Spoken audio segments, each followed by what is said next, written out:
ಇವತ್ತು 4ನೇ ದಿನ. ನಾವು 4ನೇ ದಿನನೂ ಕೂಡ ಧರಣಿಯನ್ನ ಮುಂದುವರಿಸಿದಿರಿ. ನಮ್ಮ ಕಾರಣ ಬಹಳ ಸಿಂಪಲ್. ಒಬ್ಬ ನಾಗೇಂದ್ರನ್ಗೋಸ್ಕರ 224 ಜನರ ಸದಸ್ಯರ ಹಕ್ಕನ್ನ ಚ್ಯುತಿ ಮಾಡಬೇಡಿ. ಒಬ್ಬ ನಾಗೇಂದ್ರನ್ಗೋಸ್ಕರ ಕೋಟ್ಯಾಂತರ ದಲಿತರ ಹಣ, ಅದು ಕೋಟ್ಯಾಂತರ ಜನಕ್ಕೆ ಸೇರ್ಬೇಕಾಗಿದೆ. ಅದು ಆ ಪೂರ್ತಿ ಹಣ 189 ಕೋಟಿ ಆ ದಲಿತರು ಕಳೆದ 4 ವರ್ಷದಿಂದ 5 ವರ್ಷದಿಂದ ಕಾಯ್ತಾ ಇದ್ದಾರೆ. ನಮ್ಗೆ ಮನೆ ಕಟ್ಟಕ್ಕೆ ದುಡ್ಡು ಬರುತ್ತೆ, ಲೋನ್ ಕೊಟ್ಟಕ್ಕೆ ಬರುತ್ತೆ, ಹಸು ತಗೊಳಕ್ ಬರುತ್ತೆ ಅಂತ ಕಾಯ್ತಾ ಇದ್ದಾರೆ. ಆದ್ರೆ ಹಣ ಹೋಗೇ ಇಲ್ಲ. ಇನ್ನು ರಿಕವರಿ ಮಾಡ್ತಾ ಇದ್ದೀರಿ, ಕಾರ್ಗಳು ರಿಕವರಿ ಮಾಡ್ತಾ ಇದ್ದೀರಿ, ಮನೆ ರಿಕವರಿ ಮಾಡ್ತಾ ಇದ್ದೀರಿ, ಚಿನ್ನ ರಿಕವರಿ ಹೇಳ್ತಾ ಇದ್ದಾರೆ. ಅಲ್ಲಲ್ಲ, ಅದನ್ನೇ ನಾವು ಕೇಳೋದು. ಅದಕ್ಕೆ ಅವ್ರು ಮಾತಾಡಿ, ಅವ್ರು ಚರ್ಚೆ ಹೇಳಿ ಉತ್ತರ ಕೊಡ್ಲಿ. ನಿಮ್ಮ ಮಾತು ಕರೆಕ್ಟ್ ಇದೆ, ನಿಮ್ಮ ಮಾತು ಕರೆಕ್ಟ್ ಇದೆ. ಈ ಮಾತನ್ನ ಅದೇ ಬೇಕಾಗಿತ್ತು. 2.5 ಗಂಟೆಗಳ ಕಾಲ ನಾನು ಇಲ್ಲೇ ಸದನದಲ್ಲೇ ಚರ್ಚೆ ಮಾಡ್ಬಿಟ್ಟಿದ್ದೀನಿ. ತಾವು ಅವಾಗ ಅಲ್ಲಿ ಕೂತಿದ್ರಿ, ಸ್ಪೀಕರ್ 2.5 ಚರ್ಚೆ ಮಾಡಿ ಎಲ್ಲಾ ದಾಖಲೆಗಳನ್ನು ಕೊಟ್ಬಿಟ್ಟಿದ್ದೀನಿ. ನೆನ್ನೆ ಪರಮೇಶ್ವರ್ ಬಹಳ ದೊಡ್ಡದಾಗಿ ಹೇಳಿದ್ರು, ಅವ್ರದ್ದು ಯಾವ್ದು ಕೇಸ್ ಇಲ್ಲ, ಅವ್ರದ್ದು ಬಹಳ ಕ್ಲೀನ್ ಚಿಟ್ ಅಂತ. ನನ್ನ ಹತ್ರ ಎಲ್ಲ ಲಿಸ್ಟ್ ಇದೆ ಅವರು ಮಾಡಿರುವಂತದ್ದು. 24 ಕೇಸ್ ಇದೆ ಅವ್ರ ಮೇಲೆ. 24 ಇದು ಸಿಬಿಐ ಚಾರ್ಜ್ ಶೀಟ್. 24 ಕೇಸ್ ಇದೆ. 24 ಕೇಸುನು ನೆನ್ನೆ ಅವರು ಸದನಕ್ಕೆ ತಪ್ಪುತ್ತರ ಕೊಟ್ಟರು. ಅಧ್ಯಕ್ಷರೇ, ನಿಮ್ಗೆ ಕೈ ಮುಗಿದು ವಿನಂತಿ ಮಾಡ್ತೀನಿ, ಒಂದೇ ನಿಮಿಷ. ನಾನು ಒಬ್ಬ ರೆವಿನ್ಯೂ ಮಿನಿಸ್ಟರ್ ಆಗಿ ಅವರು ಸದನಕ್ಕೆ ತಪ್ಪು ಮಾಹಿತಿ ಕೊಡಬಾರ್ದಲ್ಲ, ತಪ್ಪು ಕೊಡಬಾರ್ದಲ್ಲ. ಹೆಂಗ್ ಹೇಳಿದ್ರು ಅವರು? ಅವ್ರ ಮೇಲೆ ಯಾವುದೇ ಚಾರ್ಜ್ ಶೀಟ್ ಇಲ್ಲ ಅಂತ ಹೇಳಿದ್ರಲ್ಲ. ನಾನು 24 ಚಾರ್ಜ್ ಶೀಟ್ ಇಲ್ಲೇ ಬಿಡುಗಡೆ ಮಾಡ್ತೀನಿ ನೋಡಿ. ಇಲ್ಲೇ ಬಿಡುಗಡೆ ಮಾಡಿದೀನಿ ನಾನು 24 ಚಾರ್ಜ್ ಶೀಟ್.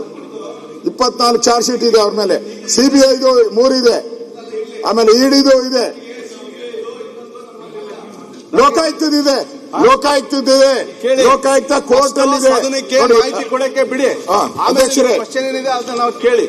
ನೀವು ಅದನ್ನ ಮಾಡಕ್ಕೆ ಅಲೋ ಮಾಡಕ್ಕೆ ಬಿಡ್ತಾ ಇಲ್ಲ. ನೀವು ಅದನ್ನ ಕೇಳಿಸ್ಕೊಳಕ್ಕೆ ತಯಾರಿಲ್ಲ. ಅಧ್ಯಕ್ಷರೇ,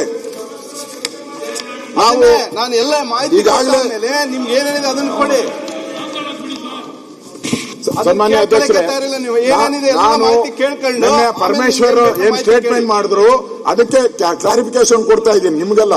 ದಯವಿಟ್ಟು ಕೂತ್ಕೊಳ್ಳಿ. ಪರಮೇಶ್ವರ್ ಅವರು ಅಧ್ಯಕ್ಷರೇ ನೆನ್ನೆ ಅವರು ಸ್ಟೇಟ್ಮೆಂಟ್ ಮಾಡಿದ್ರು, ಚರ್ಚೆಗೆ ಅವಕಾಶ ಕೊಡ್ತೀನಿ. ಅಲ್ಲ, ಸ್ಟೇಟ್ಮೆಂಟ್ ಮಾಡಿದ್ರು, ಅದರಲ್ಲಿ ತಪ್ಪು ಮಾಹಿತಿಯನ್ನ ಕೊಟ್ರು. ಅಂದ್ರೆ ಅಪರಾಧಿ ಅಲ್ಲ ಅಂತ ಸ್ಟೇಟ್ಮೆಂಟ್ ಕೊಟ್ರು. ಅಪರಾಧಿ ಅನ್ನೋದಕ್ಕೆ ನಾನು ದಾಖಲೆಗಳನ್ನ ತಂದಿದ್ದೀನಿ ನಾನು. 24 ಕೇಸ್ ಇದೆ ಅವ್ರ ಮೇಲೆ. 24 ಕೇಸ್ಗಳು ಆ ಸೀರಿಯಲ್ ನಂಬರ್ ನಾನು ಎಷ್ಟೋ ಇದೆ ಅಂತ ಇಲ್ಲ. ಅದಕ್ಕೆ ಅದು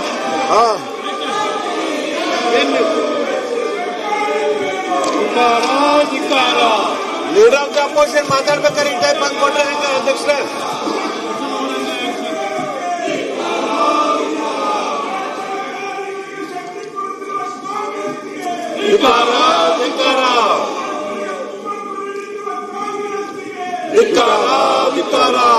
ಮಧು ಬಂಗ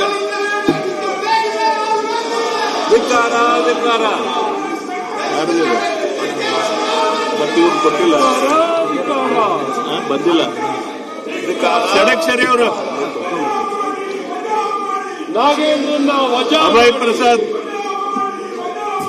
ನಾಗೇಂದ್ರನ ವಜಾ ಯುಬಿ ಬಣ್ಕರ್, ನಾಗೇಂದ್ರನ ವಜಾ ಮಾಡಿ, ಮಾನ್ಯ ಪ್ರಾಥಮಿಕ ನಾಗೇಂದ್ರನ ವಜಾ ಮಾಡಿ. 1194ನೇ ಪ್ರಶ್ನೆ